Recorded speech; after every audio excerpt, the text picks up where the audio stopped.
Hey guys, we're at it again. I know you're excited. I can tell you're fired up.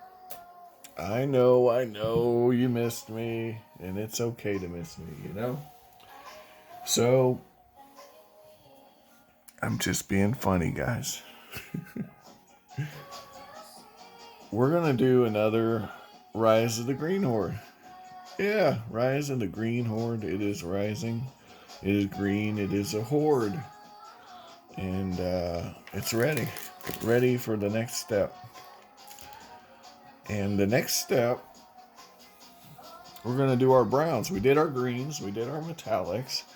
I want to show you some things I did do. Probably shouldn't have, but I took a bone color and applied it to the talons and teeth on our little basilisk friend. And the eyes. It's all the same color, though. So, I didn't record that, but it's not rocket science.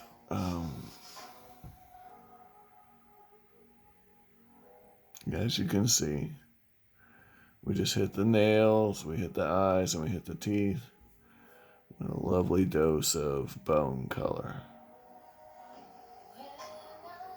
Alright.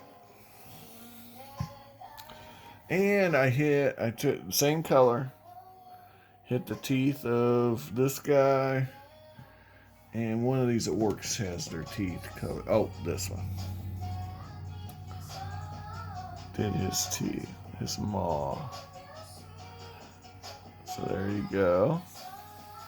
Oh, Mai there. Mai. Oh, and this guy, I did his little talons there. Not talons, tusks. That's the word I'm looking for. Did his tusks. A lovely shade. All the same color, guys. All done at the same time. Now, oak brown. We're going to hit everything that's wood with oak brown. Okay? So if it's wood, it's getting the brown. So this guy's hammer, getting the brown. This guy's bow, getting the brown. This guy's club, getting the brown. This guy's axe, getting the brown. Oh yeah, you guys see a theme here. And if I see any shields with wooden planks, they're getting the brown. I know there's at least one somewhere in here. There has to be a plank shield, right? You would think. Although I'm not seeing it. Maybe they're not getting the brown on the shield.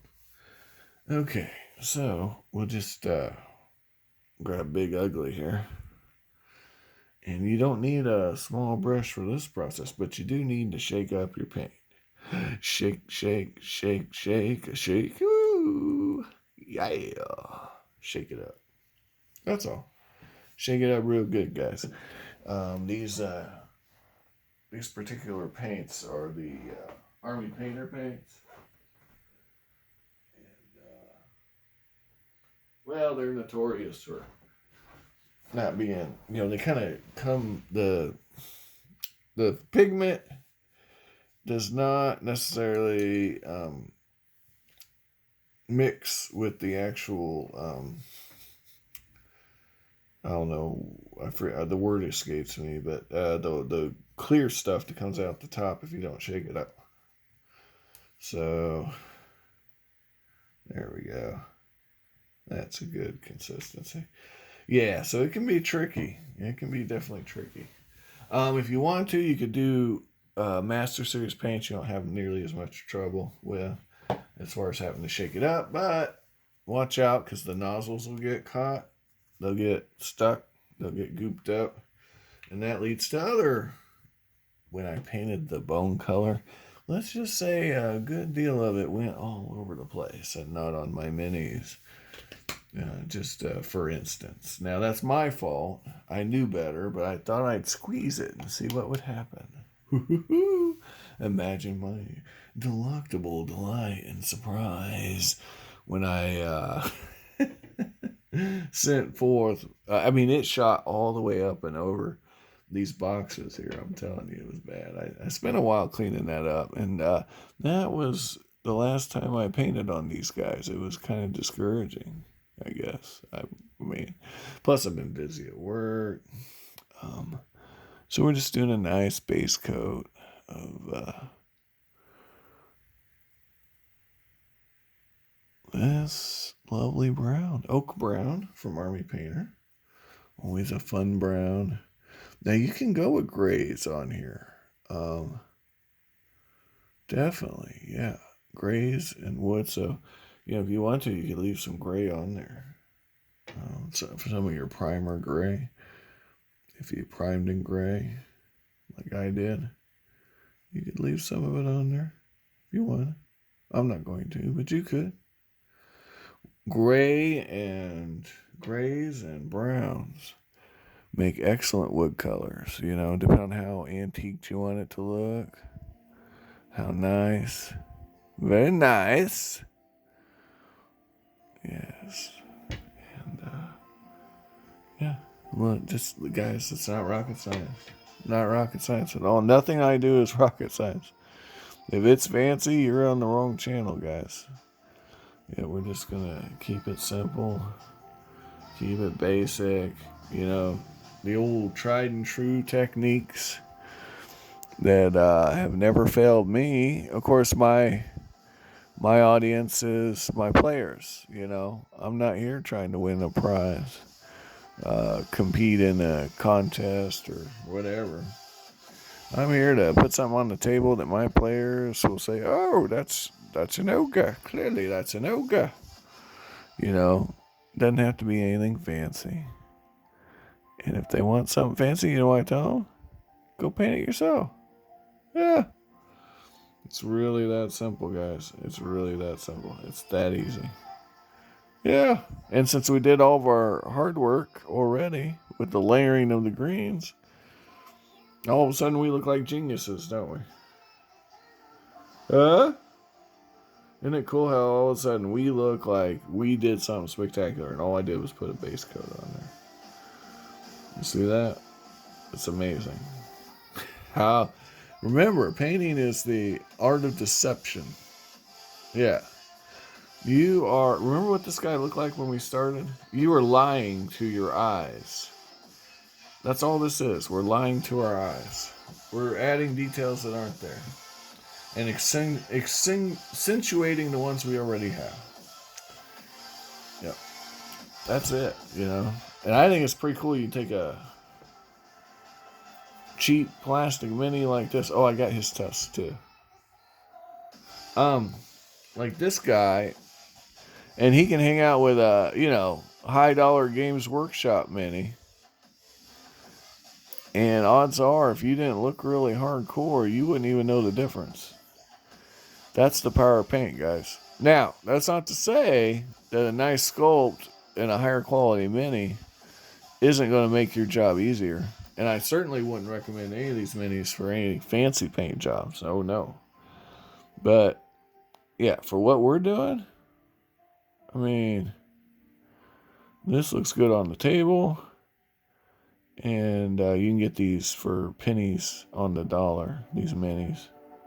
Especially these guys right here. I really like this orc. This particular orc, I think it's for the money. I mean, it's a nice sculpt. Because it's useful. I mean, how many times have you said, I want an orc archer? Well, here he is, guys.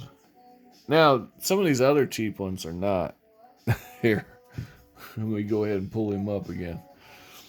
I mean, guys, this is as good as it gets with this garbage. I mean, we'll see how it looks as a finished product, but that's going to be rough to do anything with. Okay. Well, I mean, that's today's. I'm gonna keep this video short. That's today's video. We're doing the browns, and next session we're gonna do the hair. If they have hair, and if it's not hair, maybe we'll do the hats. This guy looks like he could have some wild hair. All right. So, and if you're gonna do Yeah, more browns. You want to keep it consistent with the colors as far as what you're doing. I mean, I guess you could make each individual mini its own color set, but that kind of defeats the whole purpose of what we're doing here, which is trying to, mass paint some minis. So we be careful here because we spent that time layering. So I might get a smaller brush as I get closer. Right? I didn't, but I might, maybe if we have a problem. I don't think we will. Remember, you're not using the brush to lay the paint. You're letting capillary action do the painting for you. That's the secret sauce. A lot of people think this is canvas. This is not canvas. This is a 3D model. You need only get the paint to go where you want it. You don't have to. I mean, you can. There's an art form too, adding details and all that. And we've talked about it, but that's not what this is right here. This is a base coat. So a base coat don't need all that. But since we did go ahead and layer up the flesh tones, we can't be willy-nilly here. We gotta be careful. No willy-nilly.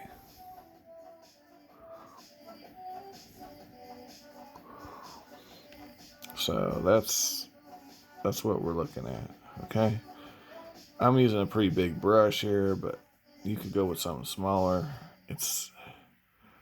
But you see the results. They're there. It looks fine.